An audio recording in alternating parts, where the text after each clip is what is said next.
Hi friends, ఎలా ఉన్నారు? బాగున్నారా? నేను కొత్తగా ఛానల్ అనేది స్టార్ట్ చేసినాను. ప్లీజ్ నా ఛానల్ సబ్స్క్రైబ్ చేయండి అండ్ లైక్ కూడా చేయండి. నాకు కొంచెం సపోర్ట్ కూడా ఇవ్వండి. ఈరోజు మీ ముందుకు రావడానికి కారణం ఏంటంటే, నా సంక్రాంతి రోజు నా బైక్ అనేది దొంగతనం జరిగింది. యాక్చువల్ అయితే దొంగతనం జరిగితే చాలా వస్తువులు అనేది తిరిగి వస్తాయి రావు అనేది కూడా గ్యారెంటీ లేదు. నా బైక్ అయితే ఇంకా నాది కాక మనం వేరే స్టేట్లో ఉండేది. అలాంటిది మనము హిందీ మాట్లాడడానికి అంతగా రాదు. అలాంటిది సమయంలో మన వస్తువు మనకు తిరిగి దొరకడం అంటే అది ఎంతో అదృష్టం ఉంటే తప్ప మనకు దొరకదు. ముందు ముఖ్యంగా ఏంటంటే, నేను సూపర్ మార్కెట్కి వెళ్ళాను. బెల్లం అనేది కొనుక్కోవడానికి నేను సూపర్ మార్కెట్ వెళ్ళాను. ఒక వస్తువు కదా అనే ఉద్దేశంతో నేను తాళం చేయి వేయకుండా నేను సూపర్ మార్కెట్ లోపలికి వెళ్ళాను. ఆ వెళ్ళి వచ్చే లోపలే నా బైక్ అనేది దొంగతనం జరిగింది. ఈ దొంగతనం ఎట్లా అంటే ఈ దొంగతనంలో తిరిగి నా బైక్ ఎలా వచ్చింది, ఏం కథ అనేది నేను ఇప్పుడు ప్లే చేసే వీడియోలో మీరు చూడండి. ఈ దొంగతనంలో ఒక చిన్న ట్విస్ట్ ఉంది. అదేంటంటే, ఈ దొంగ ఎలా పట్టుబడినాడంటే, అతడు పర్చేజ్ చేసిన వస్తువుల ద్వారా, అంటే ఒక టెంకాయ ద్వారా అనేది ఆ దొంగ అనేది పట్టుబడ్డాడు. టెంకాయ అతని పర్చేజ్ చేసిన బిల్లు ద్వారా దొంగతనం జరిగిన 3 గంటల్లోపే నా బైక్ నాకు తిరిగి వచ్చింది. అది ఎలా తిరిగి వచ్చిందో ఇప్పుడు ప్లే చేసే వీడియోలో మీరు చూడండి. ఓకే ఫ్రెండ్స్, చూడండి ఫ్రెండ్, నేను ఇప్పుడు వచ్చాను గేటు దగ్గర. గేటుకి ఎదురుకొని బైక్ అనేది నిలిపేసాను. నేను మా పాపని ఎత్తుకొని బైక్ తాళం తీసుకోకుండా నేను అలాగనే సూపర్ మార్కెట్ లోపలికి వెళ్తున్నాను. చూడండి. వెళ్ళిన తర్వాత కనీసం ఒక 10 నిమిషాలుగా తగ్గట్లేదండి. 10-15 నిమిషాలు అంతే.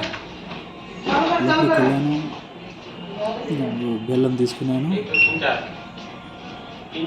అక్కడ నుంచి నేను ఇదే కౌంటర్ దగ్గరికి వస్తున్నాను అంతే. నాకంటే ఒక 4 మినిట్స్ ముందుగానే చూడండి ఫ్రెండ్స్, నాకంటే ఒక 5 మినిట్స్ ముందుగానే వీళ్ళు పర్చేసింగ్ చేసుకొని ఇక్కడ బిల్లు తీసుకొని వెళ్తున్నారు. వీళ్ళే చూడండి, 2 లేడీస్ 2 జెంట్స్. ఫస్ట్ ఒక పెద్ద ఆయన విన్నారు, ఆయన బిల్లు కూడా చూశాను. కానీ ఆయన బిల్లు కూడా మేము అంటే ఫస్ట్ కనుకలేకపోయినాము ఎవరు ఏం కథ అనేది. యాక్చువల్లీ అయితే నేను నల్ల షర్ట్ వేసుకున్నాడు కదా, నల్ల టీ షర్ట్, మాస్క్ కట్టుకున్న అతను వెనుకలు ఉన్నాడు కదా, అతనికి ఫోన్ చేసి అతనే దొంగ అని మేము చాలా ట్రై చేసాం. కానీ అతను నిజాయితీగా మేము ఫోన్ చేసితే తిరిగి అతను సూపర్ మార్కెట్కి వచ్చేకల్లా అప్పుడు చూసా ఇతను కాదులే అని. దొంగతనం చేసింది ఇతను ముందున్న వాళ్ళు అనుకొని మళ్ళీ వీళ్ళు ఏమేమి కొనుక్కున్నారని తెలిసింది. చూస్తే అప్పుడు బయటపడింది ఒక టెంకాయ. అది చూడండి ఫ్రెండ్, టెంకాయ.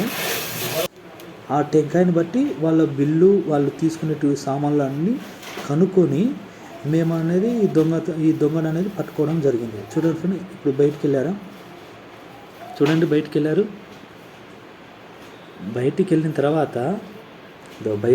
తర్వాత ఇప్పుడు లోపల ఉన్న 2 వ్యక్తులు బయటికి వస్తారు. చూడండి, ఇప్పుడు 2 లోపలికి వెళ్తారు, 2 లేడీస్ లోపలికి వెళ్తారు. దాని కారు లోపల ఉన్న 2 వ్యక్తులు బయటికి వస్తారు. అందులో ఒకడు ఒక పక్కన ఉన్న స్కూటీని తీసుకెళ్తాడు. ఒక షార్ట్ వేసుకున్న వ్యక్తి నా బైక్ తీసుకొని వెళ్తాడు. చూడండి, కొద్దిగా బయటకు వచ్చాడు షార్ట్ వేసుకొని, అతను నా బైక్ని తీసుకెళ్తాడు. అసలు ఈ దొంగతనం నేను ఎంత భయపడినంటే చాలా భయపడినానండి.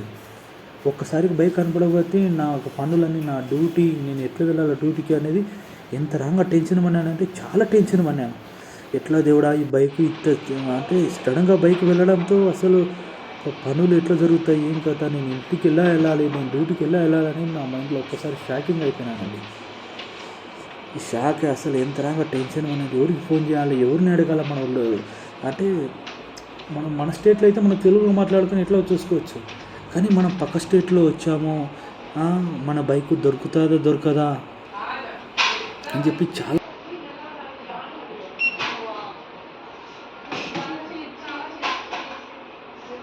వచ్చాము. చూస్తున్నా వరే బైక్ లేదని అసలు ఎంత రాగా టెన్షన్ పడంటే చాలా టెన్షన్ పడానండి. చూడు, నా బైక్ పోయిందండి, ఇంక ఎవరిని అడగాలను దిక్కు తోచలేదు నాకైతే.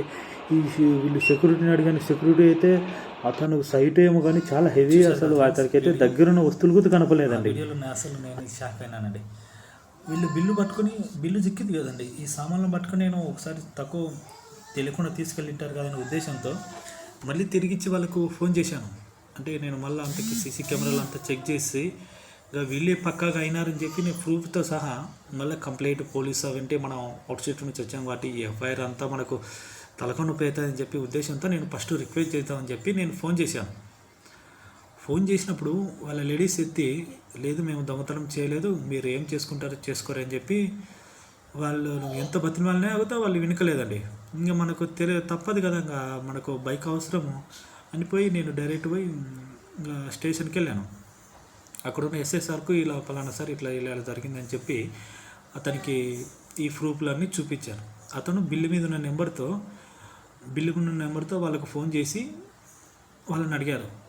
అప్పుడు కూడా ఆమెను ఎత్తి, లేదు సార్ మేము అలా చేయలేదని, దొంగతనం ఏం చేయలేదని చెప్పారు. అంటే సార్ ఉండి మీరు ఒకసారి ఆలోచించుకోరు అని చెప్పి ఆమెతో చెప్పడంతో ఇంకా చెప్పి కట్ చేసినాక 2 minutes తర్వాత మళ్ళీ తిరిగిచ్చి ఫోన్ వచ్చింది. సార్ మా వాళ్ళే సార్ తీసుకొచ్చినది, మా హాస్పిటల్లో అలా పని ఉండి స్కూటీ చేయక ఇలాగా బైక్ తీసుకురావడం జరిగింది, తప్పైంది లేదు సార్ అని చెప్పారు. ఇంకా తప్పైంది సార్ అని చెప్తే ఇంకా వాళ్ళు ఇడిచిపెట్టారు కదా. ఇంకా ఏం జరిగిందంటే నాతో కేసు అనేది ఫిలప్ చేయడం జరిగింది, వాళ్ళను జైల్లో పెట్టడం జరిగింది.